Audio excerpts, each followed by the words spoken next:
Hoje, no mundo que prega o cristianismo, a gente pode ver dois tipos de pregações, pelo menos.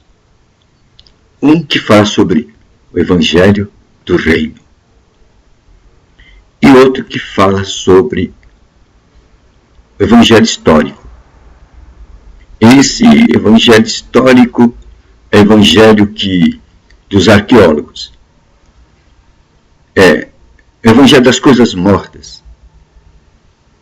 Ele vai buscar coisas lá no passado para trazer para nós hoje e colocar nos nossos olhos os fósseis passados.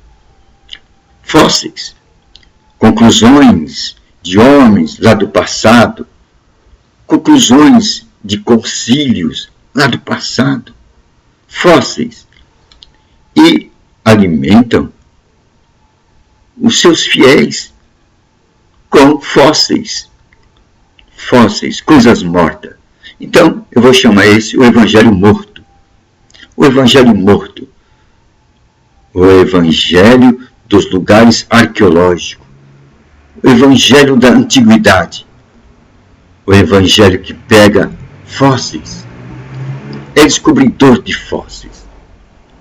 São grandes arqueólogos. E falam com grande autoridade e com toda razão. Mas estão fazendo um levantamento fósseis. Levantamento de defuntos. É a pregação morta. A pregação morta. Por que morta? Porque são conclusões de homens. Coisas do passado. E eles trazem como joias. Assim como a arqueologia hoje traz objetos do passado, e os homens veem esses objetos do passado como joias. Joias. Brilhantes. Né? É assim o Evangelho histórico que a gente vê hoje. Pregadores do Evangelho histórico. Pregadores de arqueologias. Fósseis do passado. Levantamento de conclusões de concílios, conclusões de homens do passado. E coloca com grande exuberância diante de sua plateia. E a plateia é alimentada com fósseis. A gente vê. Mas Jesus Cristo disse que, quando o Evangelho do Reino for pregado, em todo o povo, a toda a nação, virá o fim. Mas é o Evangelho do Reino. Esse é o Evangelho vivo. Ele tem algumas características. Ele traz a vida em cena, o protagonista da nossa época, o Espírito Santo. Aquele que vai trazer para nós uma figura. Que figura que o Espírito Santo traz para nós? Jesus Cristo. E quem é Jesus Cristo? Jesus Cristo é o pão da vida. Jesus Cristo é o pão. Jesus Cristo é o pão da vida. E as Escrituras dizem que ele alimenta todo o universo de Deus. Ele é a substância que alimenta todo o universo de Deus, é alimentado por esse pão da vida chamado Jesus Cristo. É isso que traz o Evangelho do Reino de Deus. Traz o Espírito Santo, que traz Jesus Cristo, que é o pão da vida. E é esse Evangelho que vai ser pregado e está sendo levantado agora em nossos dias. Como nunca. Tem homens que estão sabendo usar as portas que Deus abre para eles com grande eficácia, pregando o Evangelho do Reino. A uns Deus dá o dom de fazer milagres, cura. A outros Deus dá o dom de expulsar demônios. São portas que Deus abre. Deus dá o dom de esclarecer. Este é o Evangelho do Reino de Deus, que Jesus falou que vai ser pregado, mas a toda a nação, a toda a tribo, a toda a raça, a toda a língua. E quando este Evangelho do Reino for pregado, virá o fim. Este é o Evangelho que tem que ser levantado em nossos tempos e colocado diante de todo o povo, de toda a língua, de toda a tribo.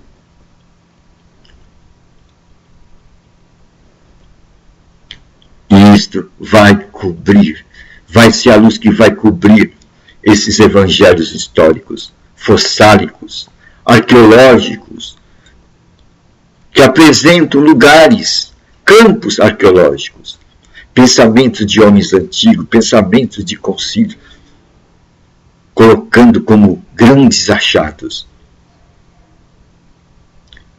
Felizmente que se levanta o Evangelho do Reino. O Evangelho do Reino de Deus. Um Evangelho que se levanta na força do poder de Deus. Que se levanta como base, tendo as mensagens de Jesus Cristo. E assim as mentes serão esclarecidas. Com luz, com vida. Um Evangelho que vai pôr diante dos olhos do povo a visão 5 estrelas, que foi plano de Deus para com o homem. Deus colocou Adão num jardim, em umas condições perfeitas, numa condição onde o homem podia relacionar-se com o Criador. E ele conversava com o Criador. Deus quer o retorno a essa posição original.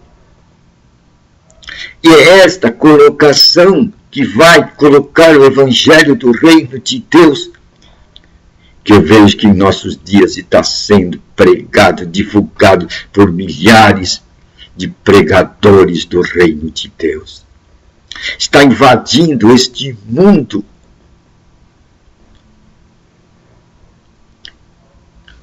Isto é maravilhoso. Isto mostra que estamos chegando na proximidade do tempo do fim. Porque quando esse evangelho for pregado a toda a tribo, a toda a nação, a toda a raça, virá o fim. E o privilégio é que hoje os meios de comunicações podem fazer esse procedimento da pregação do evangelho do reino de Deus numa rapidez enorme. Pois você fala aqui, e lá do outro lado do mundo, já estão ouvindo. Só que agora tem que ter um aparelho que consiga fazer as traduções imediatas. Mas um dia, quem sabe, essas traduções serão feitas em cada língua, em cada povo. A gente chegue nesse modelo, aí então o espaço será bem curto para vir o fim, pois esse evangelho se levanta em nossos dias com grande força. E a vantagem disso, esse evangelho vai cobrir todos os espaços igrejistas, pois é o evangelho do Espírito Santo. Nós estaremos numa unidade, a unidade das visões do Espírito Santo. E as visões do Espírito Santo correm para um só território.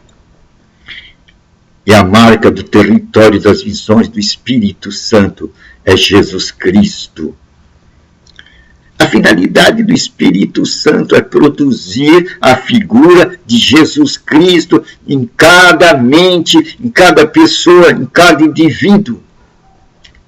Essa é a marca, é o selo do cristão. A imagem de Jesus Cristo produzido pelo Espírito Santo. Esta é a marca do Evangelho do Reino de Deus. E quando chegarem aqueles dias da grande tribulação, os cristãos que estão marcados pela marca, aqueles elementos destruidores da grande tribulação, vão olhar e ver a marca do cristão. Eles vão ver a figura de Jesus Cristo neles. Figura que foi construída por quem? Pelo Espírito Santo. Através do conhecimento das mensagens das Escrituras Sagradas. E aqueles cristãos não passarão por aquelas picadas daqueles escorpiões que aterrorizarão os homens nos dias da grande tribulação. Pois eles estarão revestidos com a armadura do cristão. E eles terão o selo. O inimigo é espiritual. Esse inimigo espiritual vai ver o selo de Deus em cada cristão e vai desviar dele. Aqui nos faz lembrar lá no Egito, quando o anjo vingador veio para matar os primogênitos. Encontrava o sangue, aí ele se desviava. Era a marca. E assim, aqueles que tinham o sangue do cordeiro na porta foram livres da tormenta. Hoje o Evangelho do Reino está produzindo um selo, uma imagem no cristão. E essa imagem que ela produz no cristão é a figura de Jesus Cristo. É uma figura que o mundo espiritual pode ver. Nós já dissemos aquilo que aconteceu com os filhos de Cefas.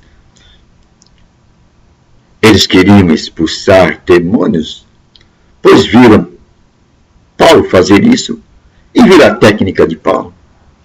E perceberam que Paulo expulsava demônio em nome de Jesus Cristo.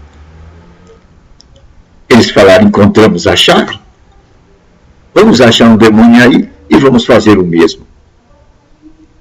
Pobres jovens, filhos de sacerdotes, e eram sacerdotes também, e chegaram diante do endemoniado e diz, demônio, sai dele, em nome do Jesus Cristo, desta imagem que está publicando Paulo. Os demônios lá do mundo espiritual deles olharam para esses filhos de Cefas e não viram nada neles. Não viram a imagem de Cristo nele.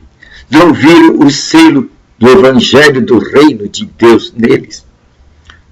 Falam, olha, eu conheço Paulo e conheço Jesus Cristo, mas vocês eu não conheço.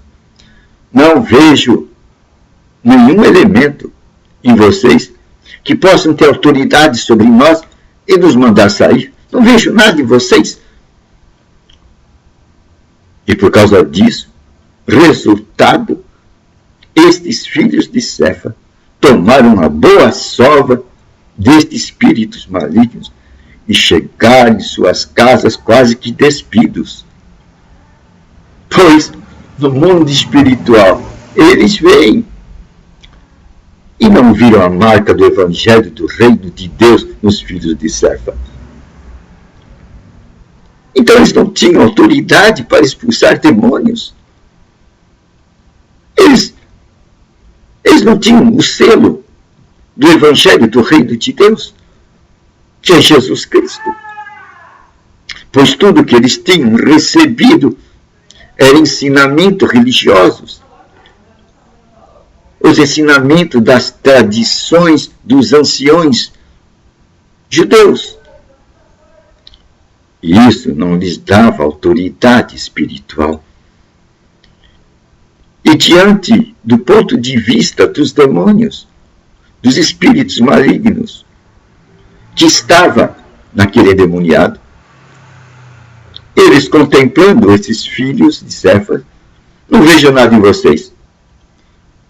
Não vejo nada em vocês. E como esses espíritos malignos não viam nada neles, que tivesse autoridade de expulsá-los, deu-lhes uma boa sova como recompensa do seu atrevimento. Então, a gente vê a diferença do evangelho do reino e a diferença do evangelho das tradições dos homens, das tradições dos anciãos, das tradições dos círculos fósseis, dos círculos arqueológicos, que vão trabalhar dentro de posturas humanas e apresentar essas conclusões humanas diante dos olhos da sua assistência.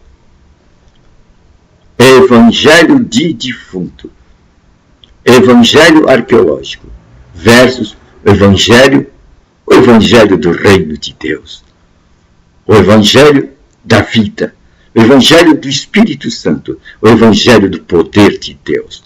Eis aí a grande diferença do evangelho vivo, que tem o Espírito Santo e que apresenta Jesus Cristo, que apresenta o estilo de vida 5 estrelas, a nova criatura, e o evangelho dos fósseis, evangelho dos mortos, dos campos arqueológicos, das estruturas e conclusões dos homens do passado. Agora você tem uma visão diante dos seus olhos. Os dois evangelhos. Um conduz para a vida, o outro para a morte. Um tem vida, o outro só tem conclusões de homens. E para Deus, conclusões de homens não vale nada. Que lugar você vai escolher, meu amigo? Qual vai ser o seu campo? O campo do evangelho de vida. O campo do evangelho do reino de Deus, que vai ser pregado a todo esse mundo. Ou você vai ficar ouvindo pregadores de fósseis, de campos arqueológicos de fósseis, coisas mortas, conclusões dos homens do passado. Maldito o homem que confia em outro homem. É a palavra de Deus. Se é maldito, vai levar à morte. Mas fique com aquele evangelho do reino de Deus. Aquele que vai ser pregado em todo esse mundo. E quando ele for pregado em todas as nações, em todas as línguas, em todas as tribos, virá o fim.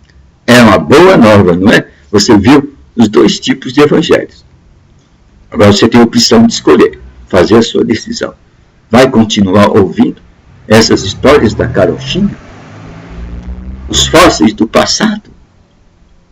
Ou você vai ouvir o evangelho do reino de Deus? Aquele que terá uma conclusão gloriosa. Espero que você perceba. É uma boa nova, não é?